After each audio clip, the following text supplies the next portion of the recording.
They are actually on the practice field right now. You're seeing pictures of that. Aaron Rodgers looking to bounce back from a mediocre game against the Patriots. Here was his coach in London this morning. The competitive balance and the parity is there's not a lot that separates these teams. You have to go out there, you got to perform to your best each and every time you step on the field, and our guys know that. We realize that, and we got a lot of respect for not only the players of the Giants but also the coaching staff. And I mean, they're 3-1 for a reason, and they've put some good tape out there for people to watch. So the Packers are an 8-point favorite in this game. The Giants have injury to the quarterback position, but what he's talking about is how no one is impressed with the way they are winning. RC, last Sunday, you could look at things a lot of different ways. One of them is it took Green Bay 70 minutes at home to beat Bailey Zappi and the New England Patriots. Do you need to see them look much better before you will believe in Green Bay?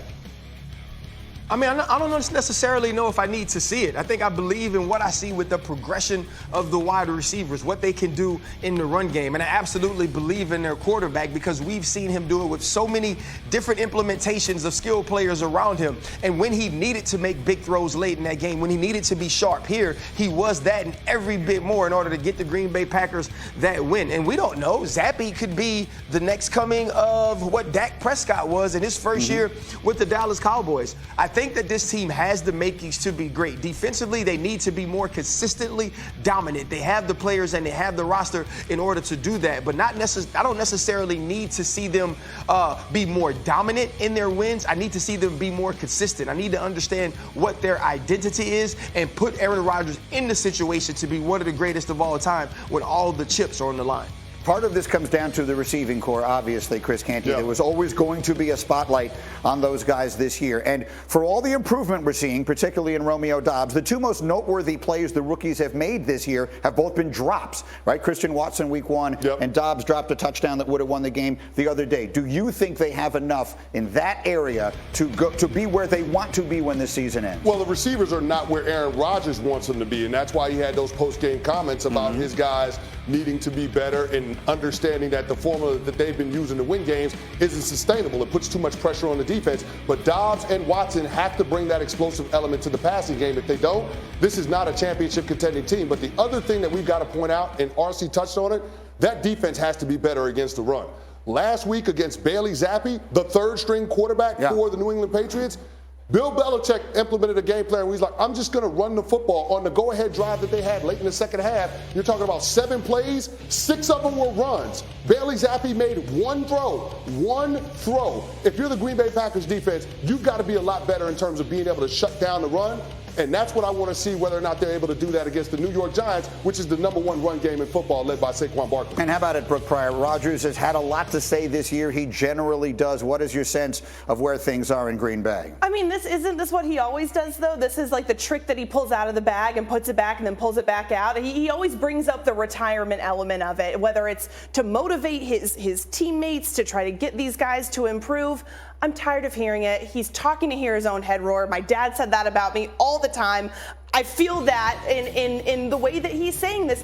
I think that this offense needs to be better. I think this can be a breakout game for Aaron Rodgers and these receivers because, yes, the Giants' defense has been good. They have not played really great opponents. I think this can be a get-right game for them. Well, let's put the picks up on the screen. Does anybody like the Giants in London is the question. Cindy, let's see if anybody went with the G-men. Well, no. I'm not going to fight this one. It's kind of hard to. You know what I've been wondering? RC, if Saquon Barkley plays quarterback, let's say Daniel Jones can't play. If Saquon Barkley plays quarterback, could an NFL team win a game that way? In 2022, could an NFL team win one game basically just playing with a running back running the ball on every snap? Yes or no?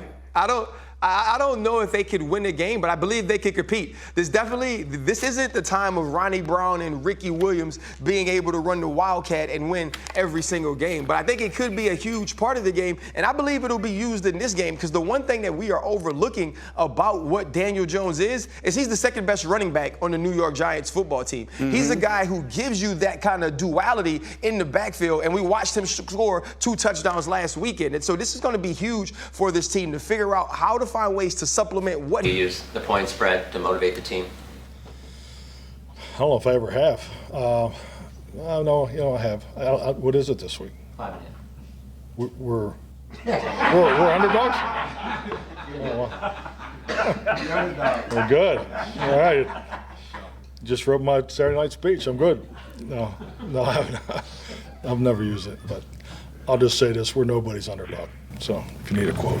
That's my coach. Attaboy. We're nobody's underdog. Let's go. How about them Cowboys? RC, how about it? How about if I said to you, the Cowboys are going out there to LA. I watched the Rams play Monday night. They stink. The Cowboys defense is going to terrorize Matt Ryan all night long. My guy Cooper Rush is going to take care of the football. They're going to run it down their throats. And the Cowboys are going to set up a monster game a week from Sunday night at Philadelphia with another win. Hey, you wouldn't be lying, but let me tell you how bad Matt Ryan was last night. You just said the Cowboys are going to terrorize Matt Ryan, and they could have Matthew Stafford looking like that as well. We watched the San Francisco 49ers and what they were able to do to that front line of the Los Angeles Rams. D'Amico Ryan bringing blitzes, adding extra people to the rush, and winning in four rush situations. Nobody wins like the Dallas Cowboys in rushing four. Dan Quinn has been absolutely phenomenal in adding people from the back end to the rush, whether it's Donovan Wilson or you're bringing Anthony Barr or Van Der Esch, and now seeing Michael Parsons in that defensive end position is scary. Play in and play out. I think the Cowboys are going to win. Now, I'm not like you, and you got to say his name right, Greeny, if you're going to say it. It's Cooper. It is not Cooper. It is Cooper Rush. When Cooper Rush plays with Cooper Rush has Jimmy Garoppolo, the Dallas Cowboys, right? You're watching the game, and you know it's not special. You know it's not elite, and they just keep winning. They just keep doing exactly what they have to do as a team to get W's. He doesn't turn the football over. He plays well in late game moments, and he makes sure his playmakers have the football in his hand. That's what you're supposed to do. That's the quarterback's job. And Cooper Rush has been better at than Dak was early in the first game at some of those things. So when you look at this team going forward, I don't believe they're an underdog right now. And I think in many of the games, once Dak Prescott is back, they'll be the favorite. This team has a chance to make a run if they've learned who they are during the Cooper Rush regime. Cooper Rush and Matt Ryan, Matt Stafford, anybody named Matt is in trouble when Micah Parsons comes to town. Okay, put the picks up there because I was way ahead of this one and no one has ever. Oh, this is bad. Hold on a second. This I don't like. This is not good. We cannot be putting this into the ether right now for my Cowboys. Cindy Morello is our director. Cindy, just change two of them randomly. Thank you. I don't care who. No. Yes, you do. Yes, you do.